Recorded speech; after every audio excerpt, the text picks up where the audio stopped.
نصلي على رسوله الكريم أما بعد فأعوذ بالله من الشيطان الرجيم بسم الله الرحمن الرحيم رب اشرح لي صدري ويسر لي أمري واحلل عقدة من لساني يفقهوا قولي يا أيها الذين آمنوا كتب عليكم الصيام كما كتب على الذين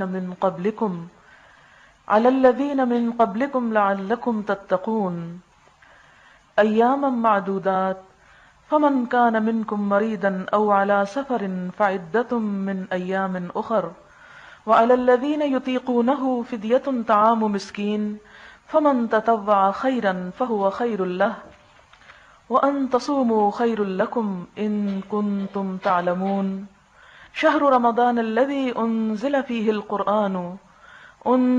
القرآن هدى للناس وبينات من الهدى والفرقان فمن شهد منكم الشهر فليصمه ومن كان مريضا أو على سفر فعدة من أيام أخر يريد الله بكم اليسر ولا يريد بكم العسر ولتكملوا العدة ولتكبروا الله على ما هداكم ولعلكم تشكرون وإذا سألك عبادي عني فإني قريب أجيب دعوة الداعي إذا دعاني فليستجيبوا لي وليؤمنوا بي لعلهم يرشدون أحل لكم ليلة الصيام الرفث إلى نسائكم هن لباس لكم وأنتم لباس لهن علم الله أنكم كنتم تختانون أنفسكم فتاب عليكم وعفى عنكم فالآن باشروهن وابتغوا ما كتب الله لكم وكلوا واشربوا حتى يتبين لكم الخيط الأبيض من الخيط الأسود من الفجر ثم أتموا الصيام إلى الليل ولا تباشروهن وأنتم عاكفون في المساجد تلك حدود الله فلا تقربوها كذلك يبين الله آياته للناس لعلهم يتقون صدق اللہ العظیم۔ شروع کرتی ہوں اللہ کے نام سے جو بے انتہا مہربان نہایت رحم فرمانے والا ہے۔ اے لوگو جو ایمان لائے ہو، تم پر روزے فرض کر دیے گئے جس طرح تم سے پہلے انبیاء کے پیروکاروں پر روزے فرض کیے گئے تھے۔ اس سے توقع ہے کہ تم میں تقوی کی صفت پیدا ہوگی۔ چند مقرر دنوں کے روزے ہیں۔ اگر تم میں سے کوئی بیمار ہو یا سفر پر ہو تو دوسرے دنوں میں اتنی ہی تعداد پوری کر لے۔ جو لوگ روزہ رکھنے کی قدرت رکھتے ہوں پھر نہ رکھیں تو وہ فدیہ دیں۔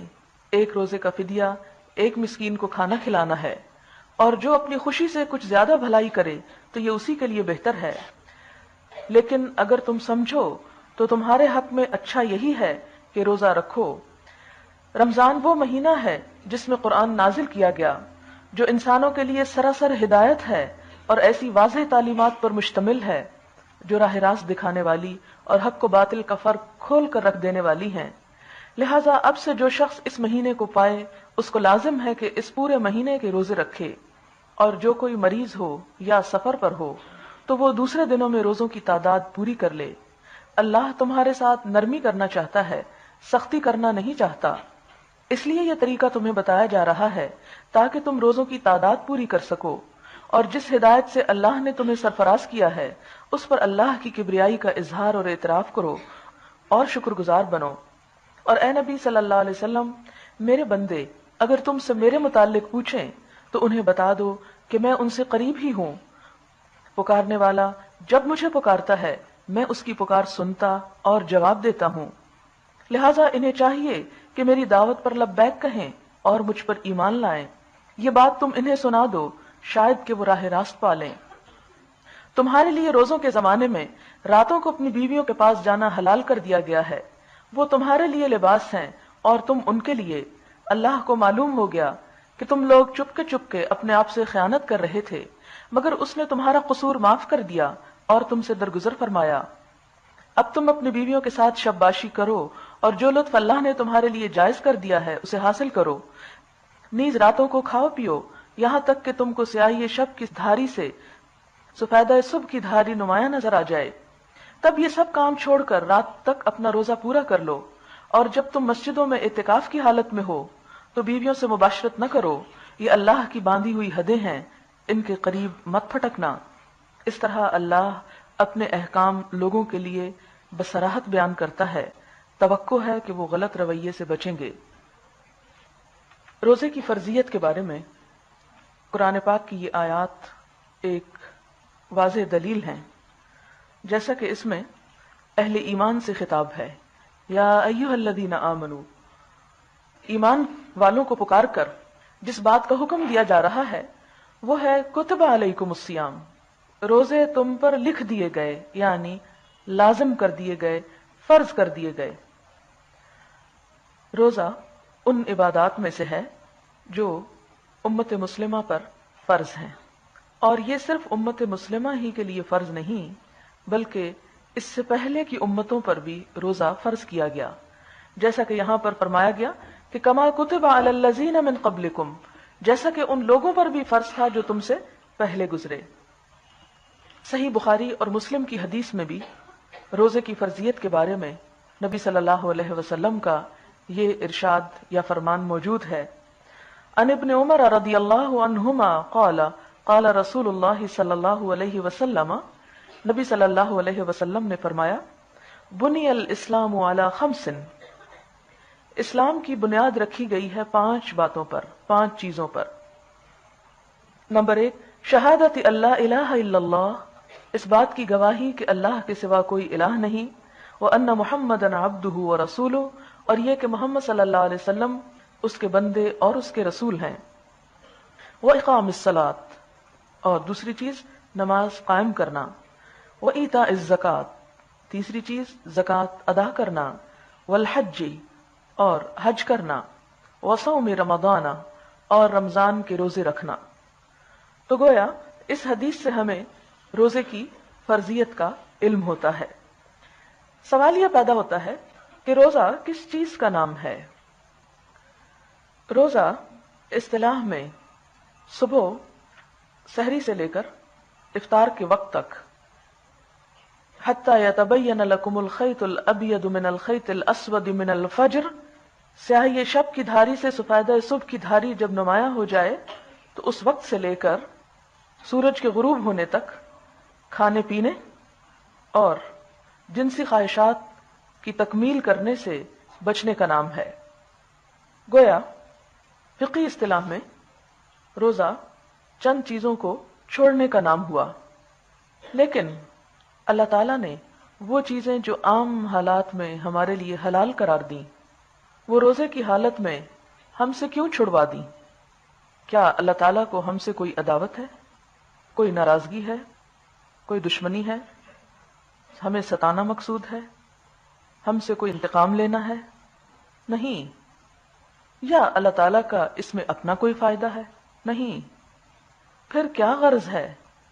کھانا پینا جو ایک حلال چیز ہے اسے ہم سے کچھ گھنٹوں کے لیے کیوں چھڑوا دیا گیا، اور اس میں تھوڑا سا بھی کھانا یا ایک قطرہ بھی حلق سے نیچے اتارنا ممنوع قرار دیا گیا؟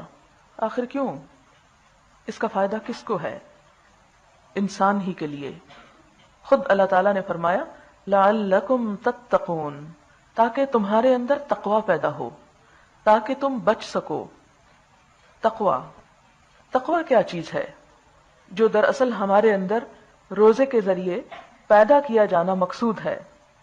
تقوی جیسا کہ آپ جانتے ہیں اس احساس، اس جذبے، اس قوت کا نام ہے جو انسان کے اندر بھلائی کی محبت اور شر سے بچنے کی قوت پیدا کرتی ہے، جس کے ذریعے انسان نیکی کی طرف رغبت اور برائی سے نفرت کرتا ہے۔ دراصل یہ اللہ تعالیٰ کے مکمل احساس کا نام ہے، اس کے حاضر و ناظر ہونے کے یقین کا نام ہے کہ وہ ہر جگہ موجود ہے اور ہمارے ہر حال سے واقف ہے۔ روزے کے ذریعے یہ کس طرح پیدا ہوتا ہے؟ جیسا کہ آپ جانتے ہیں کہ روزہ ایک ایسی عبادت ہے جس کا علم صرف اللہ تعالیٰ ہی کو ہو سکتا ہے۔ مثلاً آپ نماز پڑھتے ہیں، وضو کرنے کے لیے جاتے ہیں تو کوئی نہ کوئی آپ کو دیکھ لیتا ہے۔ نماز بھی آپ آخر کتنی چھپ کے ادا کر سکتے ہیں؟ اسی طرح نماز کے علاوہ اگر آپ حج یا عمرے کے لیے جاتے ہیں تو وہ بھی آپ لوگوں کی نظر میں، زکوٰۃ ادا کرتے ہیں تو وہ بھی کسی کے ہاتھ پہ مال رکھیں گے۔ ایسی صورت میں آپ خود غور کریں کہ اس میں سے کوئی عبادت ایسی نہیں کہ جو آپ سب سے چھپا کر صرف اللہ تعالیٰ کے لیے کریں. لیکن روزہ ایک ایسی عبادت ہے کہ جس میں آپ کا تعلق صرف آپ کے رب سے ہوتا ہے. یہ وہ واحد عبادت ہے کہ جس کو آپ کے رب کے سوا اور کوئی نہیں جان سکتا کہ اس کی حقیقت کیا ہے، واقعی آپ روزے سے ہیں یا نہیں ہیں. مثلا آپ زبان سے کسی کو کہہ سکتے ہیں کہ میں روزے سے ہوں، لیکن آپ روزے سے نہ ہوں تو کوئی شخص یہ نہیں جان سکتا کہ آپ کے روزے کی حقیقت یا اصلیت کیا ہے. اسی لیے آپ دیکھیں کہ تمام عبادات کا اجر اللہ تعالیٰ نے گن کر بتا دیا. قرآن پاک میں آتا ہے من جاء بالحسنۃ فلہ عشر امثالھا، جس نے ایک نیکی کی اس کے لیے 10 گنا بدلہ ہے. لیکن روزے کے بارے میں اللہ تعالیٰ فرماتے ہیں الصوم لی وانا اجزی بہ، روزہ میرے لیے ہے اور میں خود اس کی جزا دوں گا. کیوں؟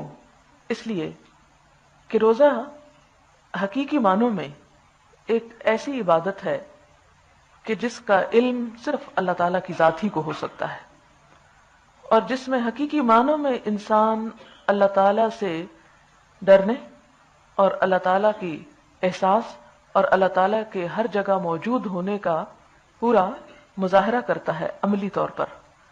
وہ سب سے چھپ کر بھی کوئی ایسا کام نہیں کرتا جس سے اس کے روزے میں کسی قسم کا کوئی خلل واقع ہو. اسی لیے روزہ حقیقی معنوں میں اللہ تعالیٰ کے احساس کا نام ہے. دوسرا معنی جیسا کہ تقوی کا بچنا ہے، گناہوں سے بچنا، تو انسان کے اندر یہ قوت بھلا روزے سے کس طرح پیدا ہوتی ہے.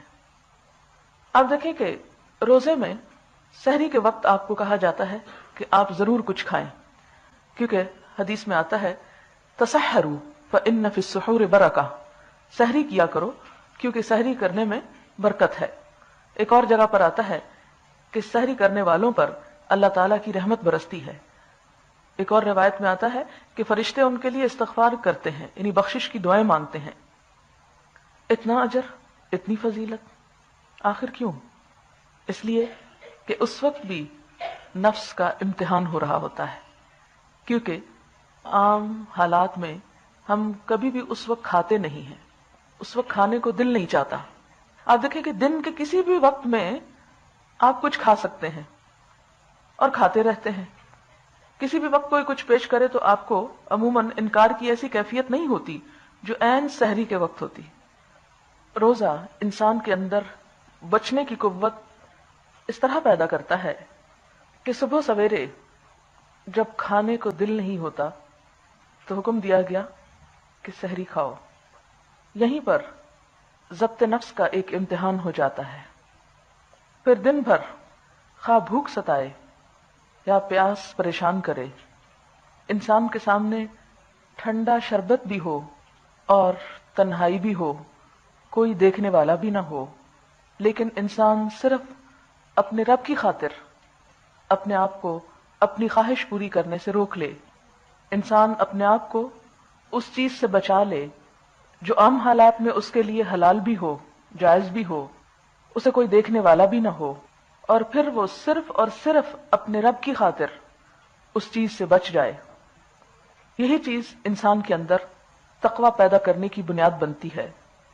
پھر رات کے وقت جب انسان سونے کے موڈ میں ہو، آرام کی خواہش رکھتا ہو، پھر وہ اپنا آرام اور نیند قربان کر کے اللہ کے حضور کھڑا ہو جائے اور عام نماز سے ایک لمبی نماز پڑھے، یعنی عشاء کی نماز کے علاوہ تراویح کی نماز. یہ تمام چیزیں انسان کے اندر تقوی پیدا کرتی ہیں. جیسا کہ آپ جانتے ہیں کہ تمام عبادات کی غرض بھی یہی ہے. سورۃ البقرہ کے شروع میں ہی اللہ تعالیٰ نے فرمایا یا ایھا الناس اعبدوا ربکم الذی خلقکم والذین من قبلکم لعلکم تتقون. اے لوگو، اپنے رب کی عبادت کرو جس نے تم کو پیدا کیا اور ان لوگوں کو بھی پیدا کیا جو تم سے پہلے تھے، تاکہ تمہارے اندر تقوی پیدا ہو. تو گویا تمام عبادات کی اور خصوصی طور پر ان آیات میں روزے کی غرض و غایت تقوی کا حصول ہے. ایک اور جگہ پر اللہ تعالیٰ فرماتے ہیں یا ایھا الذین آمنوا اتقوا اللہ حق تقاتہ، اے لوگو جو ایمان لائے ہو اللہ کا تقوی اختیار کرو جیسا کہ حق ہے اس سے تقوی کرنے کا، جیسے حق ہے اس سے ڈرنے کا۔ ولا تموتن الا وانتم مسلمون، اور تمہیں ہرگز موت نہ آئے مگر اس حال میں کہ تم مسلمان ہو، اطاعت گزار ہو۔ اگر کوئی شخص حقیقی معنوں میں روزے کی روح کو پہنچ جاتا ہے اور وہ غرض اس کو حاصل ہو جاتی ہے، یعنی تقوی حاصل ہو جاتا ہے، تو اس تقوی کی کیفیت کے حصول سے مزید کیا فائدے ہوں گے اس کا بھی قرآن پاک ذکر کرتا ہے۔ سب سے پہلی بات تو یہ کہ تقوی ہی وہ صفت ہے جو انسان کے لیے ہدایت کے دروازے کھولتی ہے۔ ذالک الکتاب لا ریب فیہ ھدی للمتقین، یہ کتاب جس میں کوئی شک نہیں تقوی والوں کو ہدایت دیتی ہے۔ سورۃ آل عمران میں فرمایا ھذا بیان للناس وھدی وموعظۃ للمتقین، کہ یہ کتاب لوگوں کے لیے بیان ہے، ہدایت ہے اور نصیحت ہے۔ کس کے لیے؟ تقوی والوں کے لیے۔ تقوی اللہ تعالی کی مدد حاصل کرنے کا سبب بنتا ہے۔ سورۃ النحل میں فرمایا ان اللہ مع الذین اتقوا والذین هم محسنون، یقیناً اللہ ان لوگوں کے ساتھ ہے جو تقوی اختیار کرتے ہیں اور وہ لوگ جو محسن ہیں۔ سورۃ الجاثیہ میں فرمایا اللہ ولی المتقین، اللہ دوست ہے تقوی والوں کا، یعنی اللہ تعالیٰ کی دوستی اور مدد تقوی والوں کو حاصل ہوتی ہے۔ تقوی ہی اللہ تعالیٰ کی محبت کا سبب ہے۔ سورۃ آل عمران میں فرمایا ان اللہ یحب المتقین، یقیناً اللہ تعالیٰ محبت رکھتا ہے تقوی والوں سے۔ انسان کے لیے عزت کا معیار بھی تقوی کو قرار دیا گیا۔ سورۃ الحجرات میں آتا ہے ان اکرمکم عند اللہ اتقاکم، یقیناً تم میں سب سے زیادہ عزت والا اللہ کے نزدیک متقی شخص ہے۔ تقوی ہی علم کے حصول کا ذریعہ بنتا ہے۔ حقیقی علم جو انسان کے لیے فائدہ مند ہے وہ تقوی ہی سے حاصل ہوتا ہے۔ ارشاد باری تعالیٰ ہے واتقوا اللہ ویعلمکم اللہ، اللہ کا تقوی اختیار کرو اور اللہ تعالیٰ تمہیں خود سکھا دے گا۔ یعنی علم کا اصل سورس کون ہے؟ رب کریم کی ذات۔ تو حقیقی علم، نفع مند علم تقوی ہی کے ذریعے حاصل ہوتا ہے۔ پھر اسی طرح تقوی کے ذریعے انسان کے اندر حق اور باطل کو، خیر اور شر کو پہچاننے کی قوت پیدا ہوتی ہے، ان کے اندر فرق کرنے کی صلاحیت پیدا ہوتی ہے۔ ان تتقوا اللہ یجعل لکم فرقانا ویکفر عنکم سیئاتکم ویغفر لکم، اگر تم تقوی اختیار کرو گے اللہ کا تو وہ تمہارے اندر ایک فرقان پیدا کر دے گا، ایک میزان تمہارے اندر رکھ دے گا کہ جس سے تمہیں یہ پہچان ہو کہ اچھا کیا ہے اور برا کیا ہے۔ کیونکہ انسان ہر وقت ایک کشمکش میں ہوتا ہے، یہ ٹھیک ہے یا نہیں، یہ کرنا چاہیے یا نہیں۔ تو تقوی انسان کو ایک بہترین معیار فراہم کر دیتا ہے۔ تقوی والوں ہی کے لیے خوشخبریاں ہیں۔ سورۃ یونس میں فرمایا وہ لوگ جو ایمان لائے اور وہ تقوی اختیار کرتے ہیں ان کے لیے خوشخبری ہے، دنیا کی زندگی میں بھی اور آخرت میں۔ عموماً ہم سمجھتے ہیں کہ خوشیوں کا تعلق شاید صرف آخرت سے ہے، حالانکہ صرف آخرت سے نہیں، دنیا سے بھی ہے۔ فرمایا الذین آمنوا وکانوا یتقون لہم البشریٰ فی الحیاۃ الدنیا، تقوی والوں کو دنیا کی زندگی میں بھی خوشخبریاں ملیں گی۔ پھر حفاظت، تقوی حفاظت کا ذریعہ ہے۔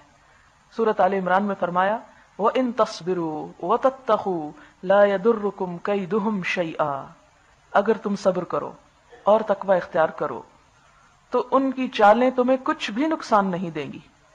عموماً انسان خوف زدہ رہتا ہے کہ دوسرے میرے خلاف کوئی سازش نہ کر دیں، اور اجتماعی طور پر بھی آج امت مسلمہ ایسے ہی توہمات اور وسوسوں کا شکار ہے کہ اغیار نے ہمارے خلاف بہت سازشیں کر دیں، اس لیے ہمارا زوال ہو گیا۔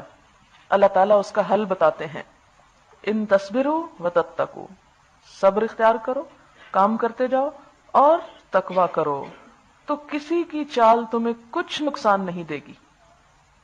رزق کی فراہمی اور تنگی سے نجات، اس کے لیے بھی تقوی ہی کا گر بتایا گیا۔ وَمَن يَتَّقِ اللَّهَ يَجْعَل لَّهُ مَخْرَجًا وَيَرْزُقْهُ مِنْ حَيْثُ لَا يَحْتَسِبُ، سورۃ الطلاق کی اس آیت کا مطلب ہے جو اللہ کا تقوی اختیار کرے گا اللہ تعالیٰ اس کے لیے ہر مشکل سے نکلنے کا راستہ بنا دے گا. یجعل لہ مخرجا، مخرج کہتے ہیں ایگزٹ کو. وَيَرْزُقْهُ، اور اس کو رزق دے گا من حیث لا يحتسب، جہاں سے وہ گمان بھی نہ کرتا ہوگا، جس کے بارے میں اس کا خیال بھی نہ ہوگا. پھر زندگی کی تاریکیوں میں اجالا بھی تقوی ہی کے ذریعے. اتقوا اللہ وآمنوا برسولہ یؤتکم کفلین من رحمتہ وَيَجْعَلْ لَكُمْ نُورًا تَمْشُونَ بِهِ، سورۃ الحدید 28. اس آیت کا کیا مطلب ہے؟ اللہ کا تقوی اختیار کرو اور اس کے رسول پر ایمان لاؤ تو وہ اپنی رحمت کے 2 حصے تمہیں عطا کرے گا اور تمہارے لیے ایسی روشنی پیدا کر دے گا جس میں تم چلتے جاؤ گے.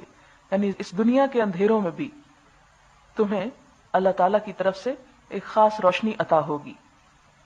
پھر کاموں میں آسانی کا ذریعہ بھی تقوی ہے، یعنی جو کام مشکل ہو جائے اس کا حل کس میں ہے؟ تقوی میں.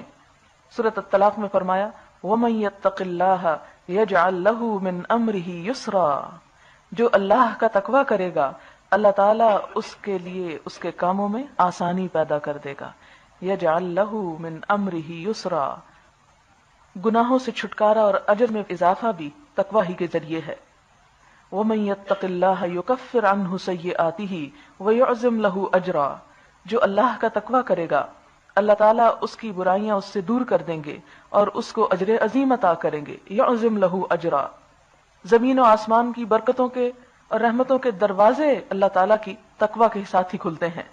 وَلَوْ أَنَّ أَهْلَ الْقُرَىٰ آمَنُوا وَاتَّقَوْا، اگر بستی والے ایمان لاتے اور تقوی اختیار کرتے لَفَتَحْنَا عَلَيْهِمْ بَرَكَاتٍ مِّنَ السَّمَاءِ وَالْأَرْضِ، تو ہم ان پر آسمان و زمین کی برکتوں کے دروازے کھول دیتے.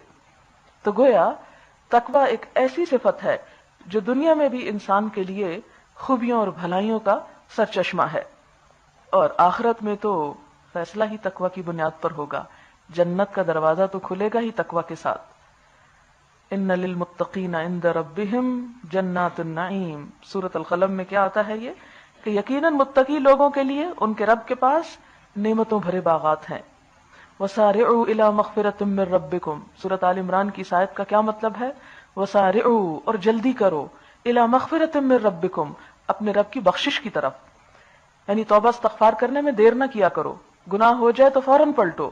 وجنت، اور جنت کی طرف دوڑو، ارضها السماوات والارض، جس کا عرض چوڑائی زمین و آسمان کے برابر ہے. اعدت للمتقین، جو تقوی والوں کے لیے تیار کی گئی ہے.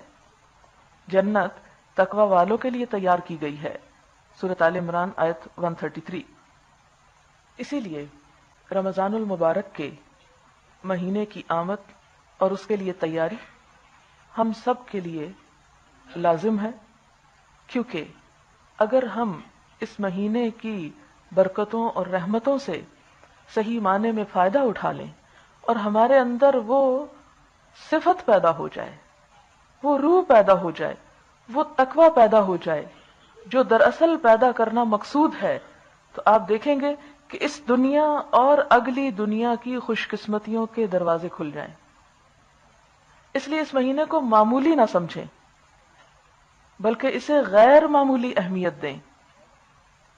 آپ دیکھیں کہ کسی بھی چیز سے فائدہ اٹھانے کے لیے ضروری ہوتا ہے کہ اس چیز کی حقیقت کو ہم اچھی طرح سمجھتے ہوں، اس چیز کی حقیقت کو اچھی طرح سمجھتے ہوں، اس کی تمام خوبیوں کو جانتے ہوں اور اس سے فائدہ اٹھانے کے طریقے بھی ہم کو معلوم ہوں. صرف جان کر نہ رہ جائیں بلکہ یہ بھی جانیں کہ اس سے فائدہ اٹھایا کیسے جا سکتا ہے. اسی لیے ہم دیکھتے ہیں کہ نبی صلی اللہ علیہ وسلم شعبان کے مہینے میں ہی رمضان کے لیے تیاری شروع کر دیتے تھے. اس میں جیسا کہ ابھی میں نے پہلے عرض کیا کہ سب سے پہلی چیز تو روزے کی فرضیت ہے کہ روزہ رکھنا جو ہے وہ ہم سب پر لازم ہے. اگر کوئی شخص بغیر کسی عذر اور بیماری کے رمضان کا ایک روزہ چھوڑ دے، صرف ایک روزہ، اور پھر وہ رمضان کے علاوہ ساری زندگی بھی روزے رکھے تو اس ایک روزے کے اجر کو نہیں پہنچ سکتا. صرف ایک روزہ، یعنی کسی سستی یا کاہلی یا لاپرواہی کا مظاہرہ کرتے ہوئے.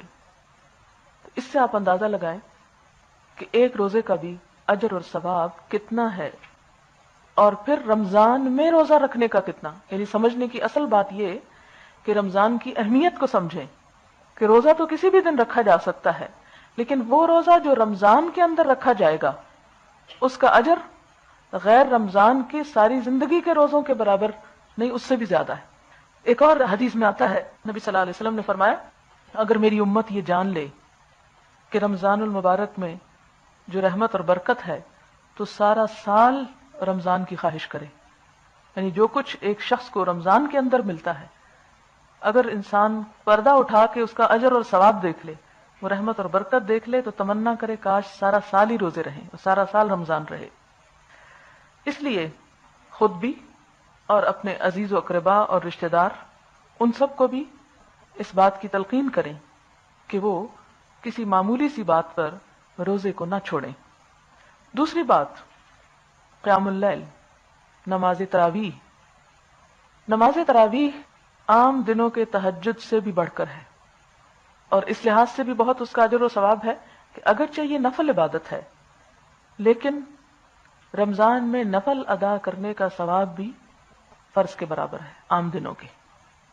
پھر ایک حدیث میں آتا ہے کہ روزہ اور قرآن دونوں ہی انسان کے حق میں سفارش کریں گے.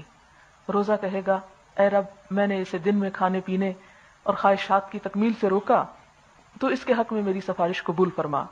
اور قرآن کہے گا یا رب میں نے اسے رات کے وقت نیند سے روکا اور کھڑا رکھا، یعنی نماز کے اندر اس نے قرآن پڑھا، تو اس کے حق میں میری سفارش قبول فرما.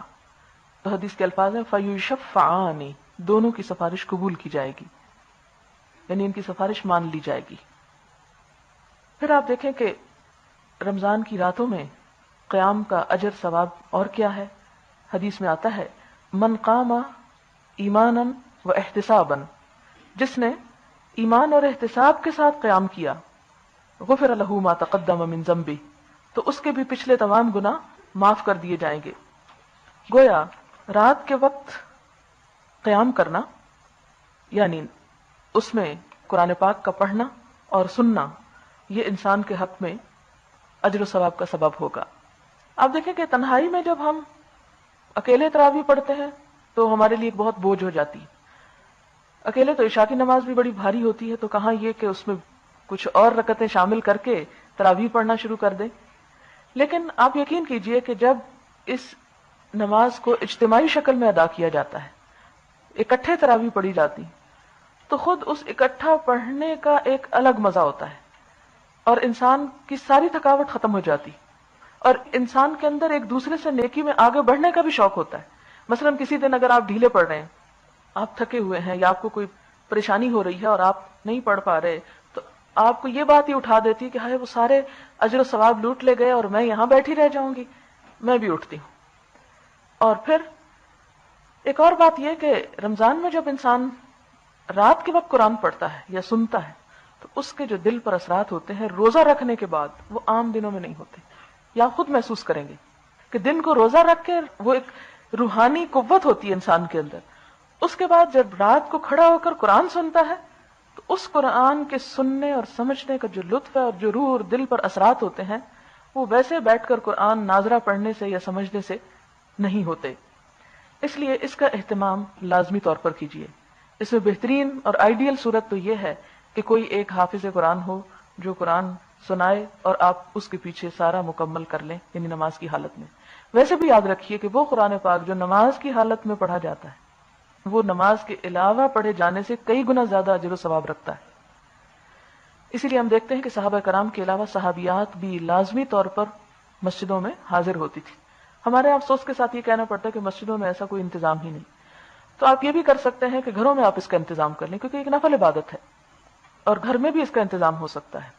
مثلا آپ کسی بھی حافظ کا گھر پر انتظام کر کے گھر کے لوگ اور آس پاس محلے کے لوگوں کو بھی آپ دعوت دے سکتے ہیں اور مل کر آپ آگے مرد اور پیچھے خواتین پڑھ سکتی ہیں. اگر ایسا نہ ہو تو کسی خاتون حافظہ کا انتظام کر کے صرف خواتین کی جماعت بھی ہو سکتی ہے. پھر اگر یہ بھی ممکن نہ ہو تو آپ یہ بھی کر سکتے ہیں کہ جو صورتیں آپ کو خود آتی وہی پڑھنے کھڑے ہو جائیں اور ساتھ اپنے بچوں کو کھڑا کر لیں، یعنی ان کو دائیں بائیں کھڑا کر لیں اور خود پڑھنا شروع کر دیں. یا اپنی بہنوں کو یا اپنے گھر میں جو بھی لوگ ہیں، اور کوئی نہیں، ایک شخص کوئی مل جائے، صرف ایک، اس کو بھی ساتھ کھڑا کر لیں. یعنی اب کوئی بھی گھر ایسا نہیں جس میں اکیلی آپ رہتی ہوں، آپ کے ساتھ کہیں نہ کہیں کوئی ضرور رہتا ہے، تو جو بھی کوئی رہتا ہے اس کو پکڑ لیں اور کھڑا کر لیں. اس کا فائدہ یہ ہوگا کہ اس کی وجہ سے آپ کی ہمت بن جائے گی اور آپ کے لیے وہ چیز آسان ہو جائے گی. ہمیشہ میں کہتی ہوں کہ جیسے ایک میز اگر اکیلے میں نے اٹھانا تو میرے لیے مشکل، اگر میرے ساتھ کوئی اور لگ جائے تو دو اٹھائیں گے تو آسانی سے اٹھ جائے گا. اسی طرح وہ بوجھل سے بوجھل نماز جب دو لوگ مل کے اکٹھے پڑھیں گے تو آپ دیکھیں گے کہ وہ آپ کو چھوٹی محسوس ہوگی. پھر اگر صورتیں چھوٹی موٹی جتنی بھی یاد ہیں ان سب کو ترتیب کے ساتھ آپ پڑھتے چلے جائیں حتیٰ کہ آپ کی نماز مکمل ہو جائے. پھر اسی طرح اگر کہیں پر بھی گھر کے آس پاس کوئی انتظام ہے تو وہاں حاضر ہونے کی کوشش کریں. تنہائی میں آپ اگر کل ہو پڑھ پڑھ کے رکعتیں پوری کرتے جا رہے ہیں تو اس کا اتنا اجر نہیں جتنا قرآن سن کر دیر تک قیام کر کے پڑھنے کا اجر اور ثواب ہے. پھر اس میں یہ بھی یاد رکھیں کہ جو مسنون رکعتیں ہیں وہ 8 ہی ہیں. یعنی نبی صلی اللہ علیہ وسلم نے جو رمضان اور غیر رمضان میں نوافل پڑھے ہیں رات کے وہ 8 ہی ہیں. ہاں، غیر مسنون نوافل آپ جتنے چاہیں ادا کریں، یعنی غیر مسنون کی پھر کوئی لمٹ نہیں، چاہے تو 40 50 100 بھی آپ پڑھ جائیں، اس لیے کہ نفل تو کتنے بھی پڑھے جا سکتے ہیں. بہرحال اس کے بعد اگلی چیز دعا. رمضان میں دعائیں بہت قبول ہوتی ہیں. نمبر 1، روزے کی حالت مسلسل عبادت کی حالت ہے، مسلسل عبادت کی. وہ کیسے کہ آپ سارا دن جب کچھ کھاتے پیتے نہیں اور روزے کی نیت سے ہوتے ہیں تو آپ عبادت کی حالت میں ہوتے ہیں، لہٰذا عبادت کی حالت میں دعا قبول ہوتی ہے، جیسے حج کے موقع پر، اسی طرح نماز کے بعد. تو رمضان میں بھی آپ دن میں بھی دعائیں کریں اور خاص طور پر جب آپ روزہ افطار کرنے لگیں اس وقت کی دعا قبولیت پاتی. حدیث میں آتا ہے للصائم فرحتان، روزہ دار کے لیے 2 خوشیاں ہوتی، ایک خوشی اس کے افطار کے وقت اور ایک خوشی اللہ تعالیٰ سے ملاقات کے وقت. تو وہ جو افطار کے وقت کی خوشی ہے، اس خوشی کے وقت جو دعا آپ کریں گے تو اس وقت اللہ تعالیٰ کی خاص عنایت اور رحمت کی نظر ہوگی آپ پر، تو وہ دعا بھی قبول ہوگی انشاءاللہ. عموماً لوگ اس وقت شور ہنگامہ آفت مچائے ہوتے ہیں اور ہر شخص کو افراتفری کا عالم ہوتا ہے کہ ہم جلدی سے افطار کر لیں. نہیں، کوشش کریں کہ اس وقت تھوڑی دیر پہلے بچوں کو بٹھا لیں اور انہیں بھی کہیں کہ وہ کوئی ذکر اور دعا شروع کریں. تو 1-2 دن کچھ دن مشکل ہوگی، پھر اس کے بعد وہ بھی عادی ہو جائیں گے. جب ان کو پتہ چل جائے گا کہ یہ خاموشی اور وقار کا وقت ہے، ایثار کا وقت ہے، تو انشاءاللہ اس کا فائدہ ہوگا. پھر قرآن پاک پڑھنے کے بعد، تراویح کے بعد، سحری کے وقت، آپ کو معلوم ہے کہ سحری کے وقت اللہ تعالیٰ آسمان دنیا پہ نزول فرماتے ہیں اور خصوصی عنایت اپنے بندوں پہ کرتے ہیں. ہے کوئی مانگنے والا جس کو میں دوں، ہے کوئی جو بخشش مانگے تو میں اسے بخش دوں. یعنی اس کا مطلب اس حدیث کا یہ کہ اللہ تعالیٰ کی خصوصی توجہ ہوتی ہے بندوں کی طرف، تو اس وقت سے بھی فائدہ اٹھائیں اور زیادہ سے زیادہ اس وقت دعا کریں. اب آپ کہیں گے کہ اس وقت ہمیں تو نفل پڑھنے کا ٹائم نہیں مل رہا یا قرآن پڑھنے کا، تو ہم کیسے دعا مانگے؟ نہیں، آپ سحری بناتے جائیں، ٹیبل لگاتے جائیں، چیزیں اٹھاتے جائیں اور دل دل میں جو دعائیں آئیں مانگتے چلے جائیں. اللہ تعالیٰ کا جو ذکر ہو کرتے چلے جائیں. اللہ تعالیٰ کو آپ کی مجبوری، آپ کی حالت سب کچھ پتا ہے اور آپ کے دل کی محبت اور شوق کا بھی پتا ہے، اس لیے وہ محروم نہیں کرے گا. آپ پورے یقین کے ساتھ اس وقت بھی دعائیں کریں، افطار کے وقت، سحری کے وقت، اور حتیٰ کہ آپ دیکھیں جب آپ سحری کھانے بیٹھ جاتے ہیں تو فرشتے آپ کے لیے دعائیں شروع کر دیتے ہیں. اللہ تعالیٰ سوچتے ہوں گے کہ میرے بندے اب نہیں دعائیں کر سکتے، اب کسی اور کو مقرر کرو وہ ان کے لیے دعائیں کریں. پھر اسی طرح آپ دیکھیں کہ ہر نماز کے بعد بھی اگلا کام جو کرنا ہے آپ کو وہ صدقہ خیرات. نبی صلی اللہ علیہ وسلم کے بارے میں آتا ہے کہ رمضان میں وہ تیز آندھی سے بھی بڑھ کے سخی ہوتے تھے، تیز آندھی سے بڑھ کر. آندھی جب چلتی ہے تو پیچھے کیا چھوڑتی ہے؟ کوئی کپڑا، کاغذ، پتا، کوئی چیز نہیں بچتی، سب اڑاتی لے جاتی ہے نا. اب دیکھیں کہ جب آندھی چلتی ہے تو گھر کے اندر تک جا ڈسٹ پڑتی ہے، ہوتا ہے نا. کبھی ایسا ہوا کہ آندھی چلے اور پتہ نہ چلے؟ یا آندھی کا شور بھی ہوتا ہے نا، جب آندھی چلتی ہے تو ہر طرف آپ اندر سے اندر بھی بیٹھے تو آپ کو پتہ چلتا ہے کہ باہر کچھ ہو رہا ہے. تو مراد یہ ہے کہ نبی صلی اللہ علیہ وسلم کی سخاوت کو جب اس سے تشبیہ دی گئی تو ایک تو یہ ہے کہ کثرت سے صدقہ خیرات کرتے تھے، دوسرا یہ کہ وہ اثر ہر جگہ پہنچتا تھا، ہر ایک اس سے متاثر ہوتا تھا، یعنی ہر ایک کو وہ فائدہ پہنچتا تھا. پھر اسی طرح یہ ہے کہ جب اس کا ایک طرح سے شور ہوتا ہے تو مراد یہ ہے کہ ویسے تو بہت پسندیدہ ہے کہ انسان صدقہ اس طرح دے کہ دائیں ہاتھ دے تو بائیں کو خبر نہ ہو، لیکن قرآن پاک میں یہ بھی ہمیں تیسرے پارے میں تلقین ملتی ہے کہ ان تبدوا الصدقات فنعما ہی، اگر تم دکھا کے بھی صدقہ کرو تو یہ بھی بہت اچھا. اس کا یہ نہیں معنی دکھاوا کر کے کرو، اس کا مطلب یہ ہے کہ اگر ظاہری طور پر بھی تم صدقہ کرتے ہو تو اس کا بھی فائدہ ہے کہ دوسروں کو بھی کرنے کا خیال آتا ہے. یعنی دوسروں کو بھی ایک شوق آتا ہے کہ اچھا یہ کر رہا ہے میں بھی یہ نیکی کما لوں، ورنہ انسان بھولا ہوتا نا، دوسرے کو دیکھ کے بات یاد آ جاتی۔ پھر اس کے بعد آپ یہ دیکھیں کہ صدقہ خیرات میں ضروری نہیں کہ آپ کالے بکرے ذبح کر کے بانٹیں یا کووں چیلوں کو کھلائیں یا آپ مخصوص جگہوں پر جا کے دیں، نہیں، صدقہ خیرات کا اسلام میں بہت وسیع تصور ہے۔ آپ جس طرح جس حال میں جو کچھ بھی اپنے سے خرچ کریں گے وہ سب آپ کے حق میں صدقہ ہے۔ یہاں تک آتا ہے تبسمک فی وجہ اخیک صدقہ، تمہارا اپنے بھائی کو دیکھ کے مسکرانا بھی صدقہ ہے۔ اسی طرح کسی قسم کی خیر دوسرے کو پہنچانا، کسی کے راستے سے تکلیف دہ چیز کو ہٹا دینا، کوئی کانٹا پتھر وغیرہ، یہ سب بھی صدقہ ہے۔ لیکن یہاں رمضان میں صرف کانٹے پتھر نہیں ہٹانے، بلکہ دل میں جو دولت کے محبت کے کانٹے اٹکے ہوئے ہیں ان کو بھی نکال باہر کرنا ہے۔ اور اپنے گھر کی ایک چھانٹی کیا کریں رمضان میں، خصوصی صفائی، کہ جس میں ایک صفائی ہوتی ہے نا کنڈم چیزوں کو نکالنے کی، اور رمضان میں صفائی کریں پسندیدہ چیزوں کو نکالنے کی۔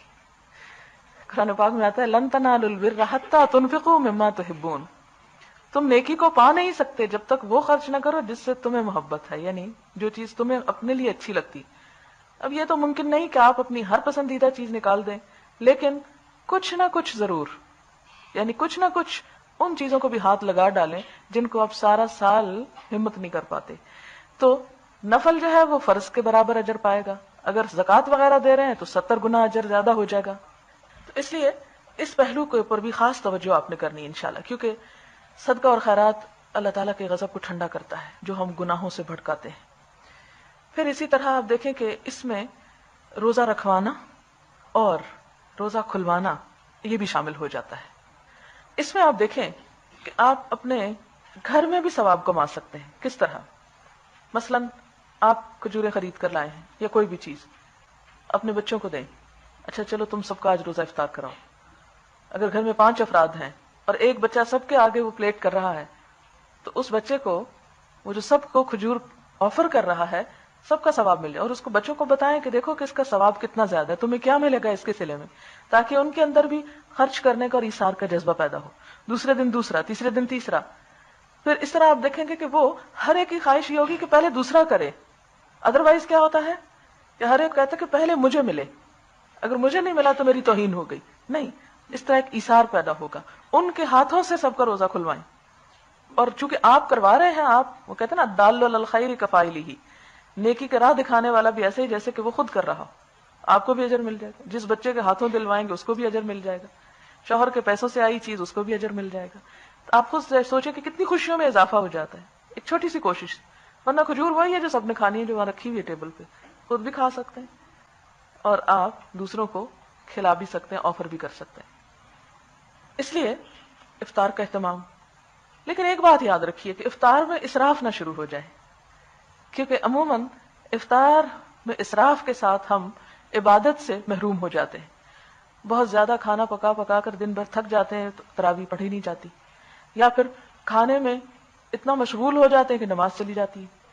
تو افطار مختصر رکھیں اور اس کے بعد طاقت حاصل کرنے کے لیے کھانا کھائیں، بے شک اچھا کھانا کھائیں، جو بھی اللہ تعالیٰ آپ کو نصیب کرے ضرور کھائیں، لیکن اتنا نہ کھائیں کہ پھر اس کے بعد آپ لیٹ جائیں اور اٹھنے کے قابل نہ رہیں اور نماز آپ کی رہ جائے۔ نہیں، تراویح کے لیے پھر آپ کمر باندھ لیں، اور اس کے بعد آپ دیکھیں گے کہ تراویح پڑھنے کے بعد وہ جو کھانے کے کچھ اثرات ہوتے ہیں وہ روزے کی روحانیت کو پھر برقرار رکھتے ہیں۔ ورنہ اگر تراویح نہ پڑھی جائے، صرف سارا دن بھوکے پیاسے رہ کے کھانا کھا کے پھر انسان سو جائے، تو وہ جو تقویٰ کا حصول ہے وہ نہیں ہو سکتا۔ تو یہ کتنے کام ہو گئے؟ پہلا کام روزہ رکھنا، دوسرا کام تراویح پڑھنا، تیسرا کام دعائیں مانگنا، چوتھا کام صدقہ و خیرات کرنا، اور پانچواں کام افطار تو صدقے میں ہی آ جائے گا نا۔ اسی لیے تو میں نے کہا تھا کہ صرف کالے بکرے نہیں ذبح کرنے ہیں، بلکہ کالی کھجوریں بھی کھلا کے صدقہ خیرات ہو جائے گا۔ صدقہ خیرات اگر ایک شوہر اپنی بیوی کو کچھ کھلاتا ہے تو وہ بھی اس کے لیے صدقہ لکھا جاتا ہے۔ پانچواں کام قرآن سے تعلق، کیونکہ ابھی آپ نے آیت پڑھی شہر رمضان الذی انزل فیہ القرآن، رمضان وہ مہینہ ہے جس میں قرآن نازل کیا گیا۔ قرآن کیوں نازل کیا گیا؟ ھدی للناس، انسانوں کے لیے سراسر ہدایت، وبینات من الہدی والفرقان، اور ایسی واضح تعلیمات پر مشتمل جو راہ راست دکھانے والی اور حق و باطل کا فرق کھول کے رکھنے والی. لہذا قرآن کا اصل مقصود کیا ہے؟ ہدایت حاصل کرنا یا لوگوں کی رہنمائی کرنا. اس لیے اس مہینے میں آپ قرآن پاک کو صرف ناظرہ نہیں، صرف تراویح میں نہیں، بلکہ سمجھ کر بھی یا اس کے معنی جان کر بھی پڑھیں گے. اسی لیے ہم ہر سال یہ اہتمام کرتے ہیں کہ ہر روز اگر ایک پارہ پڑھ لیا جائے تو آسانی کے ساتھ مہینے میں وہ مکمل ہو جاتا ہے. اس سال تو ہم آپ کو پڑھائیں گے، لیکن اگلے سال کے لیے آپ نیت کر لیں کہ انشاءاللہ اسی طرز پر جو آپ کو ہم دکھائیں گے یا بتائیں گے، کم از کم ایسا اور زیادہ سے زیادہ اس سے بہتر جتنا بھی آپ کر سکیں، آپ دوسروں کو انشاءاللہ تعالیٰ اسی طرح سکھائیں گے. آپ دیکھیں کہ اگر ہر شخص 10 لوگوں کو بھی پڑھا دے، 10 لوگوں کو ساتھ لے کے بیٹھ جائے اور وہ ترجمہ ان سب کو سنا دے، تو کم از کم بندوں کا اللہ سے ایک تعلق تو پیدا ہو، ایک رشتہ تو جڑے. دیکھیں کہ کمیونیکیشن کے بغیر کوئی رشتہ نہیں ہوتا. جب بندے اور رب کے درمیان کوئی کمیونیکیشن نہیں، یہ نہیں بندے کو پتا رب کیا چاہتا ہے، اور بندے کے پاس کتاب ہے اور وہ کمیونیکیشن کا ذریعہ ہے، لیکن وہ تعلق ختم ہے، تو کس طرح ہم اللہ تعالیٰ کے قریب ہو سکتے؟ تو جو چیز ہم اپنے لیے پسند کریں، جو قرآن ہم خود سنیں گے اور ہماری روح کو، زندگی کو، آخرت کو فائدہ ہوگا، یہی حرص اور تڑپ دوسروں کے لیے اپنے پیدا کرنی.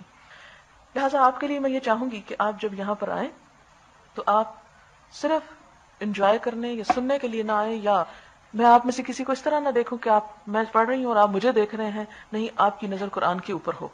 اور جہاں جہاں میں رک کے چھوٹی موٹی تفسیر کروں گی، 2 گھنٹے میں ایک پارہ کیا کرتے ہیں ہم، تو 2 گھنٹے کافی ہوتے ہیں ایک پارے کے لیے.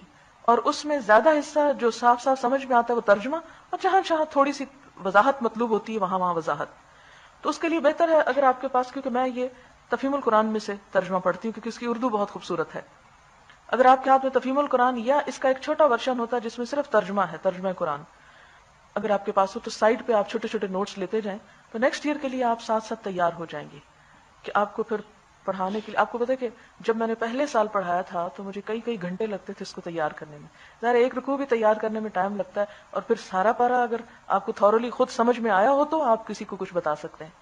تو اس کی تیاری آپ ابھی سے شروع کر دیں. ایک تو سارا سال آپ انشاءاللہ تفسیر سے پڑھیں گے اور سمجھیں گے، لیکن رمضان میں کس حد تک تفسیر کرنی ہے وہ سٹائل آپ اس رمضان میں سیکھیں گے اور اگلے رمضان میں آپ دہرائیں گے انشاءاللہ تعالی، تاکہ لوگوں کے اندر اللہ تعالیٰ کی محبت، عظمت، معرفت پیدا ہو. لوگوں کو اللہ سے بس جوڑنا ہے، اصل مقصود یہ ہو. بنی اسرائیل والا کام نہیں کرنا کہ قرآن کے خود اجارہ دار بن کے بیٹھ جائیں، ہم پڑھے ہوئے ہیں اور تم امی ہو، ان پڑھ ہو، بس تاکہ ہماری عزت رہے اور تم سب جاہل رہو. ایسا نہیں، سب کو اللہ سے جوڑنا انشاءاللہ. تو یہ 5واں کام جو ہے یہ قرآن کے ساتھ تعلق ہے، اپنا بھی اور دوسروں کا بھی. نماز با جماعت پڑھنے کے فوائد اور فضیلت بتائے. بے شک آپ نے سب درست فرمایا، لیکن میرے ساتھ یہ مسئلہ ہے کہ میں چاہتی ہوں کہ میں رات کو ہلکی روشنی میں نماز تنہا ادا کروں. میں سب کے ساتھ اس توجہ اور تسلسل سے ادا نہیں کر پاتی. کوئی بات کس نے کہہ دی، کوئی بات ہو گئی تو اس سے نماز پڑھ کر تسلی نہیں ہوتی. تو بتا دیجئے کہ میں تنہائی میں نماز ادا کرنا چاہوں اور جماعت کے ساتھ وہ نماز پڑھ لوں جو ذرا مختصر ہو، تو کیا یہ درست ہے؟ اصل بات تو وہی ہے کہ جس میں آپ زیادہ بہتر طور پر پڑھ سکیں، لیکن آپ یہ دیکھ لیں کہ کیا آپ پورا قرآن پاک پڑھ سکیں گی خود سے. تراویح میں خود پورا قرآن پڑھ سکیں گے؟ آپ نہیں پڑھ سکتے. تو اس لیے سارا سال آپ تنہائی میں پڑھ رہے ہیں نا، تو اگر ایک چند دن کے لیے آپ اس میں پڑھ لیں تو آپ دیکھیں گے یہ بھی ٹیسٹ ڈیولپ کرنے کی ضرورت ہوتی ہے. ہم نے سنا ہے کہ عورت جماعت نہیں کرا سکتی. آپ دیکھیں کہ عموماً لوگ کہتے ہیں کہ خواتین جو ہیں وہ جماعت نہیں کرا سکتی. یہ ایک غلط کانسیپٹ ہے جو ہمارے خاص طور پر پاکستان وغیرہ میں بہت زیادہ مشہور ہے. اس کے بارے میں بھی بڑے جھگڑے کرتے ہیں لوگ. میں ذرا سی اس پہ وضاحت آپ کو کر دوں. یہ عورت کی امامت پہ چند احادیث میں نے جمع کی ہوئی ہیں. اس میں ایک صحیح حدیث ہے، صحیح ابن خزیمہ کی، سنن نبی داؤد میں بھی آئی ہے. حضرت ام ورقہ کے بارے میں، امرها النبی صلی اللہ علیہ وسلم ان تؤم اہل دارها فی الفرائض. حضرت ام ورقہ کو حضور صلی اللہ علیہ وسلم نے حکم دیا کہ اپنے گھر والوں کو فرض نماز میں امامت کروائیں. فرض نماز میں امامت کروائیں. ان کے لیے ایک مؤذن بھی آپ نے مقرر کیا تھا. عورت اذان نہیں دے سکتی لیکن جماعت کروا سکتی ہے. حضرت ام ورقہ بنت نوفل الانصاریہ کان رسول صلی اللہ علیہ وسلم یزورها ویسمیها الشہیدہ. یہ مدینہ میں ایک حافظ خاتون تھی، نبی صلی اللہ علیہ وسلم جن کے پاس جاتے تھے اور ان کو شہیدہ پکارتے تھے. اور انہوں نے قرآن جمع کر رکھا تھا اور یہ اپنے گھر والوں کو نماز میں امامت کراتی تھی. آپ نے ان کے لیے مؤذن مقرر کیا جو اذان دیا کرتا تھا. اب آپ دیکھیں کہ فرض نماز زیادہ امپورٹنٹ ہوتی ہے یا نفل؟ اگر فرض جماعت سے ہو سکتی تو نفل کیوں نہیں ہو سکتے؟ اچھا، ایک اور روایت ہے مصنف عبد الرزاق کی کہ حضرت ام سلمہ نے ہم کو عصر کی نماز میں امامت کرائی اور ہمارے درمیان کھڑی ہوئی. یعنی عورت مردوں کی طرح سب سے باہر الگ ہو کے نہیں کھڑی ہوگی، جیسے مردوں کا الگ مصلی ہوتا ہے، بیچ میں ہی کھڑی ہوگی. پھر حضرت عائشہ سے روایت ہے کہ انہوں نے خواتین کی نماز میں امامت کروائی اور وہ ان کے درمیان میں تھیں. اسی طرح مصنف عبد الرزاق کی ایک روایت ہے کہ حضرت عائشہ نے عورتوں کی امامت کرائی اور وہ ان کے درمیان کھڑی ہوئیں. تو کئی ایک روایات موجود ہیں حدیث میں کہ جس میں عورت کی امامت سے مراد بیچ میں امام بن کے کھڑے ہونے کا جواز ملتا ہے. پھر نفل نماز کی جماعت کے اوپر بھی لوگ بہت لے دے کرتے ہیں کہ جی فرض میں تو جماعت ہو سکتی ہے، نفل میں جماعت نہیں ہو سکتی. یہ بھی ہمارا ایک بہت ایسا کانسیپٹ بن چکا ہے کہ جس کی وجہ سے ہمارے ہاں لوگ عموماً نماز تراویح یا صلاۃ التسبیح جماعت سے نہیں پڑھنے دیتے یا پڑھتے، اور بہت اس میں فساد کریٹ کرتے ہیں. اس میں آپ دیکھیں کہ جیسے صلاۃ التسبیح ہے تو اس کے بارے میں بھی احادیث ملتی ہیں. اس میں آپ دیکھیں کہ ابو داؤد، ابن ماجہ، ابن خزیمہ، طبرانی میں یہ احادیث ہے. اور اس کے بارے میں آتا ہے سنن نبی داؤد کی ایک شرح ہے عون المعبود، اس میں آتا ہے کہ وقد روی ھذا الحدیث من طرق کثیرہ، کہ صلاۃ التسبیح کی حدیث جو ہے یہ بہت سے سندوں سے روایت ہوئی ہے. ان جماعت من الصحابہ، صحابہ کی ایک جماعت نے اس کو روایت کیا. وقد صححہ جماعہ، اور ایک گروہ نے اس حدیث کو صحیح قرار دیا ہے، یعنی صلاۃ التسبیح کی. یہ بات میں شروع میں اس لیے کہہ رہی ہوں کہ آپ جب شروع کریں گے تو بے شمار جھگڑے فساد شروع ہو جائیں گے. کوئی آپ کو ادھر سے کھینچے گا، کوئی ادھر سے کھینچے گا، کوئی کچھ کہے گا، کوئی کچھ. اتنے افسوس کے ساتھ کہنا پڑتا ہے کہ اگر کوئی کام نہیں نیکی کا کرتا تو نہیں کرتا ہماری بلا سے، لیکن کوئی کرتا ہے تو اس کے اندر فساد ضرور ہم نے پیدا کرنا ہے. ایک آپ اصول زندگی میں یاد رکھیے جس میں میں خود بھی عمل کرتی ہوں کہ ایسی باتوں پر جب کوئی میرے سے جھگڑا فساد کرے میں صرف خاموشی اختیار کرتی ہوں کہ جو چیز تم درست سمجھتے ہو وہ کر لو. جس چیز پر میرا شرع صدر ہے اور جس چیز کو میں نے اپنے ان دلائل کے ساتھ اپنے لیے ایک طریقہ سمجھا ہے، مجھے اس پر عمل کرنے دو. یاد رکھیے کہ کوئی کام دلیل کے بغیر خود بھی نہ کریں، یعنی کوئی کام آپ دلیل کے بغیر خود بھی نہ کریں. مثلا اگر آپ صلاۃ التسبیح پڑھ رہے ہیں تو آپ کے پاس دلیل ہونی چاہیے کہ کیا اس کی کوئی دلیل سنت میں ہے. تو اس دلیل کے بارے میں میں نے یہ جو روایت آپ کو بتائی ہے اور اس پر میں صرف یہ ایک لائن کا تبصرہ کر رہی ہوں کہ اس حدیث کو صلاۃ التسبیح، کیونکہ بہت سے لوگ کہتے ہیں صلاۃ التسبیح بھی ضعیف روایت ہے اور درست نماز نہیں، یہ ایک بدعت ہے. حالانکہ ایسی بات نہیں ہے. اس کے بارے میں وقد صححہ جماعہ، کہ اس حدیث کو ایک بڑے گروہ نے صحیح قرار دیا ہے. اب اگر آپ دیکھیں کہ کئی چیزیں ایسی ہیں جس میں اسکالرز کا کچھ اختلاف ہو جایا کرتا ہے. کیوں؟ اس کی وجہ یہ ہوتی ہے کہ ابتدائی دور میں خاص طور پر جب احادیث جمع ہو رہی تھی تو کچھ احادیث کچھ لوگوں تک پہنچی اور کچھ تک نہیں پہنچی. اب جن تک پہنچی اور انہوں نے اس چیز کو جواز کا فتویٰ دے دیا، جن تک ایک بات نہیں پہنچی انہوں نے کہا ہمیں تو معلوم نہیں اس لیے ہمارے خیال میں درست نہیں. اب ہم علماء کے فیصلے پر درست اور غلط کو وہ نہیں کریں گے، ہم یہ دیکھیں گے کہ اصل میں کیا واقعی اس کے صحیح ہونے کی کوئی دلیل یا جواز موجود ہے. اگر موجود ہے تو درست، اور اگر نہیں تو انسان کو ایک منٹ میں پیچھے ہٹنے میں کوئی باک نہیں ہونا چاہیے. کیونکہ جو کام ہم نے اللہ کے لیے کرنا ہے اگر وہ اللہ کے لیے نہیں ہے، اس کی کوئی دلیل نہیں، تو پھر سارے تھکنے کا فائدہ کیا. اچھا، ایک بات تو یہ ہو گئی. دوسری بات یہ ہے کہ نفل نماز کی جماعت ہوتی ہے یا نہیں، کیونکہ عموماً یہ ہوتا ہے کہ جماعت سے جب ہم کوئی بھی نفل پڑھتے ہیں تو لوگ اس پر بھی شور کر دیتے ہیں کہ یہ نفل ہے، اور نفل کیسے جماعت سے ہو گئے، صرف فرض نماز جماعت سے ہوتی. میں آپ کو وہ حدیث بخاری اور مسلم کی سنا دیتی ہوں جس میں نفل نماز کے جواز کا ثبوت ملتا ہے. حضرت اتبان بن مالک بدری صحابی روایت کرتے ہیں کہ میں اپنی قوم بنو سالم کو نماز پڑھایا کرتا تھا. بارشوں کے موسم میں میرے اور ان کے درمیان وادی حائل ہو جاتی تو میرے لیے اس سے گزر کر جانا مشکل ہو جاتا. چنانچہ میں رسول اللہ صلی اللہ علیہ وسلم کی خدمت میں حاضر ہوا اور عرض کیا کہ میری بینائی کم ہو چکی ہے، میرے اور قوم کے درمیان بارشوں کے موسم میں وادی بہنے لگتی ہے تو میرے لیے اس سے گزرنا مشکل ہو جاتا ہے. میں چاہتا ہوں کہ آپ میرے گھر تشریف لائیں اور اس میں کسی جگہ نماز پڑھیں تاکہ میں اس کو نماز پڑھنے کے لیے مقرر کر لوں. رسول اللہ صلی اللہ علیہ وسلم نے فرمایا کہ میں آؤں گا. چنانچہ اس سے دوسرے دن آپ اور حضرت ابو بکر رضی اللہ تعالیٰ عنہ سورج کے بلند ہونے کے وقت اس کی طرف چل دیے. آپ نے اندر آنے کی اجازت مانگی، میں نے اجازت دی. یہ میں کون ہے؟ اتبان بن مالک. آپ اندر تشریف لائے. بیٹھنے سے پہلے آپ نے فرمایا تو کون سی جگہ پسند کرتا ہے جہاں میں نماز پڑھوں؟ میں نے ایک جگہ کی طرف اشارہ کرتے ہوئے کہا میں اس جگہ آپ کے نماز پڑھنے کو پسند کرتا ہوں. چنانچہ آپ کھڑے ہوئے، آپ نے تکبیر تحریمہ کہی، ہم نے بھی آپ کے پیچھے صفیں باندھ لی، آپ نے 2 رکعت نفل نماز پڑھائی اور سلام پھیرا، یعنی جماعت سے پڑھائی۔ میں نے آپ کو کھانے کے لیے، یعنی حلوہ کھانے کے لیے روک لیا، ایک میٹھا کچھ پکایا انہوں نے جو آپ کے لیے تیار کیا گیا تھا۔ قریب گھر والوں نے سنا کہ رسول اللہ صلی اللہ علیہ وسلم میرے گھر میں تشریف فرما ہے، تو انہوں نے آنا شروع کر دیا، یہاں تک کہ میرے گھر میں بہت سے لوگ جمع ہو گئے۔